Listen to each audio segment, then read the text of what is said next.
రోజు అనంతపురంలో జరిగిన సిద్ధం సభ అంటే ఈ సభ గురించి ఒకసారి మనం మాట్లాడుకున్నట్లయితే ఒక వ్యక్తిని పొగుడుకోవడానికి మొత్తం ఈ చుట్టుపక్కల ఉన్న రాయలసీమ అంతటినీ కూడా పూర్తి స్థాయిలో చేసే పరిస్థితి ఈరోజు సిద్ధం సభలో కనపడుతుంది. అంటే దీని నుంచి ప్రజలకేం ఉపయోగం లేదు.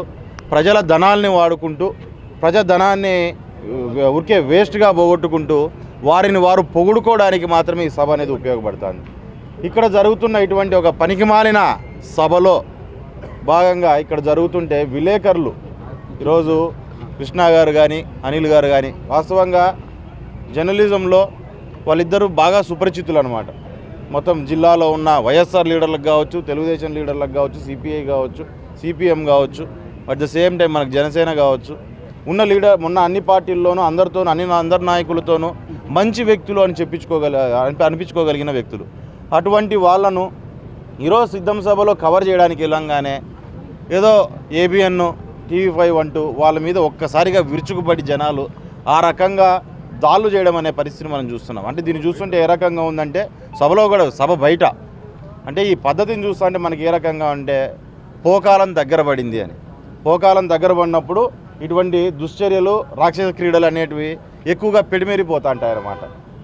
అటువంటి పరిస్థితి ఈరోజు చాలా క్లియర్గా కనపడుతుంది. దాంట్లోనూ ఒక వ్యక్తిని, సరే విలేకర ఇంకోరు అనేది పక్కన పెడదాం, ఒక వ్యక్తిని అంత అరాచకంగా అంత రాక్షస ఆనందం పొందేటట్టుగా ఆ రకంగా కొట్టడం అనేది కూడా ఒకసారి ఆలోచన చేయాలి. ఎక్కడైనా 10 మంది నాయకులు రాజకీయ పార్టీల్లో ఉన్నప్పుడు నాయకులు కలిసినప్పుడు కనీసం ఎవడన్నా ఆపడానికి వెళ్తాడు. ఆపడానికి ప్రయత్నం చేస్తున్న మిగతా విలేకరుల మీద, మిగతా వ్యక్తుల మీద కూడా దాడి చేసే పరిస్థితి.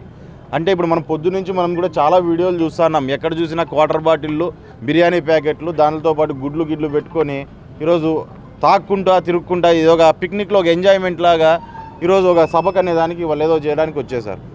ఈరోజు అంత తప్పదాగి ప్రజల మీద పడి ఈ రకంగా దాడులు చేయడం అనేది సరైన పద్ధతి కాదు. ఈరోజు ఏదైతే వీరికి జరిగిందో ఒకసారి ఆలోచన చేసుకోవాలి. ఇక్కడ ఉన్న ప్రభుత్వంగా పోలీస్ యంత్రాంగం కావచ్చు, వీళ్ళందరూ కావచ్చు, ఇటువంటి సంఘటనలు అనేటివి చూడనట్టు మీరు గతంలో కూడా చాలా వరకు పోలీసులు వదిలేసింది కాబట్టి నా కొడుకులకి పిచ్చి పరాకాష్ఠకు చేరిందనమాట.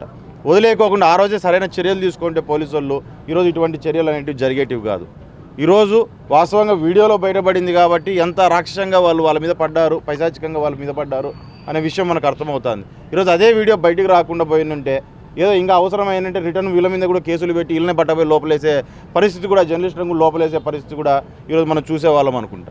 కానీ ఖచ్చితంగా దాంట్లో ఎవరైతే పాల్పడ్డారో ఈ పనికిమాలిన పనికి ఎవరైతే అక్కడ వాళ్ళ మీద దాడులు చేయడే ప్రయత్నం చేశారో వారందరి మీద పోలీస్ యంత్రాంగం కూడా పూర్తి స్థాయిలో యాక్షన్ తీసుకోవాలి.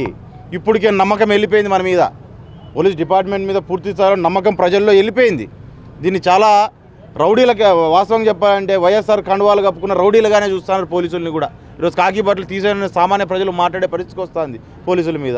దయచేసి ఆ ఉన్న కాస్తో కూస్తో గౌరవాన్ని మనం కాపాడుకోవాల్సిన అవసరం ఉంది.